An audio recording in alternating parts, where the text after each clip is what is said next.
Hello, इस video में आपका स्वागत है। आज देखने वाले हैं top video for motivational of Sandeep Maheshwari sir.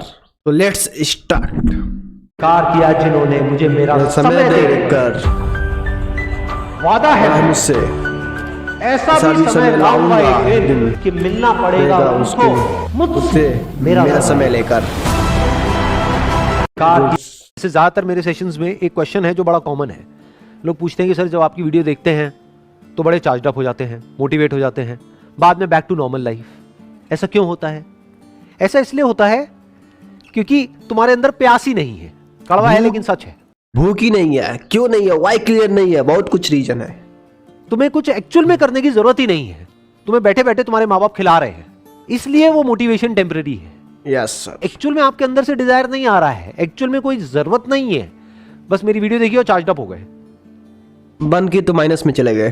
Temporary है, कुछ देर के लिए हो गए। एक्चुअल में तो प्यास है ही। आप अपने आप के ऊपर समय दीजिए, उसको डेवलप कीजिए। जब आप अपने आप के ऊपर खर्च करते हैं तो आने वाले समय में लोग गूगल पे आपको सर्च करते हैं। क्या बात है सर। आप अपने इसी कारण पिछले 2 साल में खान सर का चैनल आज 17 से 19-20 मिलियन तक पहुंच रहा है। कि जो है उसी से शुरू करो। अब बड़ा सोचो। अरे जब सोचना ही है तो बड़ा ही सोचो ना। Yes sir. सोचने में टैक्स लगता है क्या? No sir. तो चाहे छोटा सोचो चाहे बड़ा सोचो, मेहनत बराबर है। तो सोचना ही है तो कुछ बड़ा सोचते हैं ना, करना ही है तो कुछ बड़ा करते हैं ना। मेहनत बराबर है। दिन में 24 घंटे ही है। या तो छोटा सोच करके 24 घंटे अपने उस छोटे में बर्बाद कर दो, या कुछ बड़ा सोचो और अपने 24 घंटे उसमें यूटिलाइज करो। वो आपके ऊपर है। मेरा ये मानना है कि आदमी पहाड़ की चोटी से गिर जाए ना, वापस खड़ा हो जाता है। ऊंट से गिर के भी खड़ा हो सकता है, और खुद की नजर में गिर जाए तो कभी नहीं हो अपनी सकता। नजर में गिर जाए ना, फिर आदमी खड़ा नहीं होता कभी। ये नेक्स्ट। दुख, ये दर्द, ये सब तेरे अंदर है। वाह खान सर वाह। तू अपने बनाए इस पिजड़े से बाहर निकल के देख, तू अपने आप में एक सिकंदर है। अगर आपको राजा बनने का शौक है तो गुलाम की तरह मेहनत करना सीखिए, तब राजा बने। हो सके तो उसको रिकॉर्डिंग में डालिएगा भी। जरूर डालेंगे क्योंकि सर। संदीप जी की एक तकलीफ है जिसको मैं समझता हूँ, जिसको सब नहीं समझते। ज़्यादातर लोग क्या सोचते हैं कि संदीप सर फ्री सेशन करते हैं, मालूम है आपको? और ये सच्चाई है, और ये इतना मालूम है सबको। कुछ लोग ये भी समझते हैं कि वो यूट्यूब पे ऐड नहीं लगाते। यस और नो? पर एक्चुअली ना, ये सच्चाई नहीं है। केवल संदीप जी का अपना बिजनेस भी बहुत हैम्पर होता है। इनकम जो जनरेट हो सकती थी, पोटेंशियल इनकम जो जनरेट हो सकती थी इनके अपने बिजनेस से, वो उसके ऊपर कितना बड़ा इम्पैक्ट है कि इनकी इतनी बड़ी मजबूरी हो गई है कि ये अपने बिजनेस की कहीं बात ही नहीं कर पा रहे। बट ऑल द मोर जब मैं एक एंटरप्रेन्योर की तरह देखता हूं और आप आज अपने बिजनेस की बात कर ही नहीं पा रहे, जो कि करनी चाहिए आपको, जो कि आप वैल्यूएबल प्रोडक्ट बना रहे हैं, वो आपका बिजनेस है, ये आपका एक सेवा है, सोशली रिस्पॉन्सिबल इनिशिएटिव है। So for that I respect you lot. Thank you so much sir. Thank you so much. एक एंटरप्रेन्योर का दर्द एक एंटरप्रेन्योर ही समझ सकता है। विवेक बिंदा सर ने सही कहा कि खुद का इमेज बाजार का जो बिजनेस है ये खुद प्रमोट नहीं कर पाते हैं, चाहे ऐड लगाकर चाहे किसी से बात करके, क्योंकि लोग समझेंगे इनडायरेक्ट वे में कि ये अपने कंपनी का प्रमोशन कर रहे हैं। तो नेक्स्ट। I can. I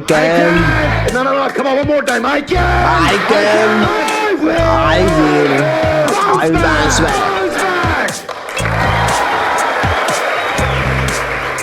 आग लाना मैं कोई भी बताता काम शुरू करने से पहले अपना वाई डिफाइन करो। मैं कर क्यों रहा हूँ, व्हाट नहीं, क्या कर रहा हूँ नहीं। अभी क्या मैं इनके कारण कर रहा हूँ, ये ऐसे है संदीप सर, मेरे को संदीप सर बनना है। क्यों बनना है? पर्पस आ गया ना, इधर आग लगेगी। सर ने कहा था शुरू किया आंसर, आग होनी चाहिए। आग कैसे आएगी? कारण चाहिए पहले। क्यों कर रहा है भाई?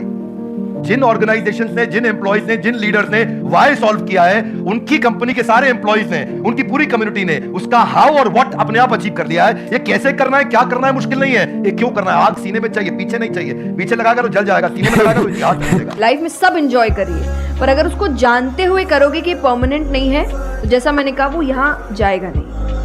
जैसे एक पक्षी है, आप पेड़ पे उसको बैठा दो और फिर जिस ब्रांच में वो बैठी उसको काटने लगो, और जब तक ब्रांच नहीं गिरेगा वो नहीं हटेगी, क्योंकि उसको ब्रांच पे भरोसा है ही नहीं।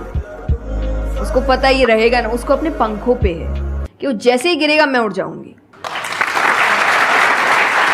एक गुरु और एक चला कहीं से ट्रेवल कर रहे थे, राइट? कोई जंगल टाइप जगह थी, तो गुरु ने बोला इसको उखाड़ दो। क्या उखाड़ दो? वो छोटा सा पौधा सा लगा था, इतना सा उंगली की तरफ आ रहा है। तो बच्चे ने बोला कौन सी बात है, खट से उखाड़ दिया। हाँ, थोड़ा सा और आगे गए तो 2-2.5 फुट का एक छोटा सा पेड़ था। गुरु ने बोला इसको उखाड़ दे। उसने थोड़ा सा जोर लगाया, वो भी उखाड़ दिया।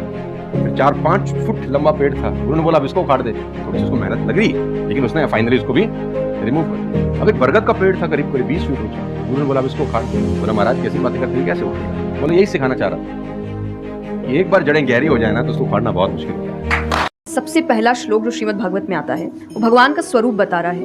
उसमें है सच्चिदानंद रूपाय। सच्चिदानंद का मतलब होता है 3 चीजें मिलकर बनती है, वो है सत, चित और आनंद। जो ये 3 चीजों को जीवन में समझ लेगा सही से, उसने भगवान को समझ लिया, क्योंकि भगवान का रूप ही सच्चिदानंद है। तो सबसे पहला है सच, जो कहा गया सच की राह पर चलो। जो हम ये एक्चुअली आपने एग्जैक्ट वर्ड उस वक्त बोले, मैं अपनी कथा में भी कहती हूँ कि आजकल हम इतनी छोटी छोटी बातों पे झूठ बोलते हैं कि हम किसी से मिलने जा रहे हैं और हम घर से भी नहीं निकले, अरे 5 मिनट, अरे सिग्नल पे खड़ा हूँ, अरे बस पहुंच गया, अरे क्या हो गया, वो 2 बातें तो सुनाएगा ना सिर्फ कि तुम समय लेकर नहीं आए, पर हम इतनी इतनी सी बातों में झूठ बोल रहे हैं।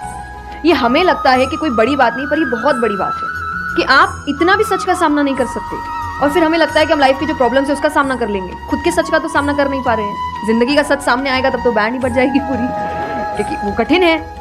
जिंदगी आसान नहीं है, किसी के लिए नहीं, भगवान के लिए भी नहीं हुई। आप राम जी को उठाइए, कृष्ण जी को उठाइए, जब तक यहाँ रहे कोई सुखी नहीं रहा। मेरा क्वेश्चन ये है कि जब आपका लाइफ का एक स्ट्रगलिंग फेज था तो उस टाइम पे आपको गिव अप करने का फीलिंग आया होगा, तो उस फीलिंग को हमें कैसे टैकल करना है या फिर आपने कैसे टैकल किया? देखो, जब आपका वाई बहुत क्लियर होता है ना तो आप गिव अप कभी भी नहीं करते। मैं एग्जांपल देके समझाता हूँ आपको। फॉर एन एग्जांपल मैं आपको वुडन स्ट्रोक दूं, 2 फुट जिसका विड्थ हो और 30 फीट जिसका लेंथ हो, और आपको बोलूं मैं यहाँ से वहां आपको ट्रेवल करना है उसके ऊपर चल के, और मैं आपको 10,000 रुपए दूंगा, तो आप चल लेंगे बहुत आराम से? आप सवाल को ट्विस्ट करते हैं। अब उसी फट्टे को मैं 100 माले की 2 बिल्डिंग के बीच में लगा दूं, अब आप चलेंगे? लेकिन मैं अगर आपको अभी भी चलवा दूं तो आप अभी भी चलेंगे। अगर आपको पता हो कि दूसरी बिल्डिंग में आपकी बेटी है और उस बिल्डिंग में आग लग गई है, और मैं आपको 1 रुपया भी नहीं दूंगा, फिर भी आप चलेंगे? बिकॉज आपका वाई क्लियर है। जब आपका वाई क्लियर होता है ना तो कोई भी ऑब्स्टिकल, कोई भी गिरावट आपको कभी रोक नहीं सकती। लेकिन जब वाई क्लियर नहीं होता तो छोटी से छोटी ऑब्स्टिकल भी आपको वापस ले जाती है जहां से आपने जर्नी स्टार्ट किया हो। वाई इंपॉर्टेंट है। यही बात ने विवेक बिंद्रा सर ने भी कहा है, वाई क्लियर तो सब कुछ किया जा सकता है। कोई भी काम शुरू करने से पहले अपना वाई डिफाइन करो। मैं वाई व्हाट नहीं, क्या कर रहा हूं नहीं, अभी क्या मैं इनके कारण कर रहा हूं, ये ऐसे हैं संदीप सर, मेरे को संदीप सर बनना है, क्यों बनना है? वाई क्लियर पहले होना चाहिए, वाई के बाद क्या करना है। पता होने से कुछ नहीं होता। मैं अपने ट्रेनिंग में बोलता हूँ execution is the most powerful thing. आपको सब पता है, सुबह सैर करने से सेहत अच्छी रहती है, हर किसी को पता होता है। गरीब भी कर सकता है, अमीर भी कर सकता है, चप्पल है तो भी कर सकता है, नाइकी का जूता वाला भी कर सकता है, लेकिन फिर भी नहीं करता ना। पता होने से क्या होता है? कुछ नहीं होता। Execution is important. जिंदगी में बनना तो जंगल का शेर बनना, चैलेंजेस होने चाहिए। आराम से 2 टाइम का खाना मिल जाएगा, वो तो सर्कस वाली कहानी है, मुझे सूट नहीं करती। जंगल में रहे, खाना मिलेगा नहीं मिलेगा लेकिन शान से जिएंगे। 100 साल की नालायक जिंदगी से 30 साल की साले शानदार जिंदगी ज्यादा अच्छी है।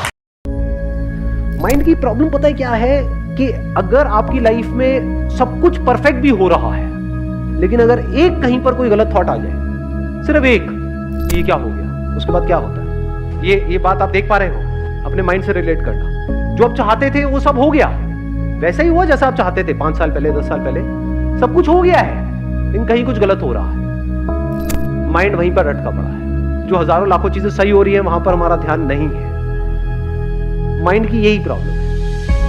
बाय डिफॉल्ट हम सबका माइंड, सिर्फ आपका माइंड या मेरा, सबका माइंड बाय डिफॉल्ट ऐसे ही काम करता है। कुछ गड़बड़ हो जाती है, किसी से थोड़ी सी लड़ाई हो जाती है, वही बात दिमाग में घूमती रहती है कई दिनों। ऐसा होता है नहीं होता? उसने कुछ सही कह दिया, वो घूमता है, तो सुना थोड़ी देर के लिए अच्छा लगा, फिर भूल भाल गए। गलत कह दिया तो वो बात कई लोगों को तो महीनों तक, सालों तक भी पता नहीं। जैसे मान लो कोई व्यक्ति ने 100 काम अच्छा किया, 1 बुरा कर दिया, तो हम लोग का माइंड उस 1 पे ज़्यादा फोकस करता है, 99 जो होता है वो आदमी भूल जाता है। तो दैट्स व्हाट संदीप मैसी सर वांट्स टू टेल। तो thanks for watching this video. फिर मिलते हैं एक नई वीडियो में, तब तक के लिए बाय।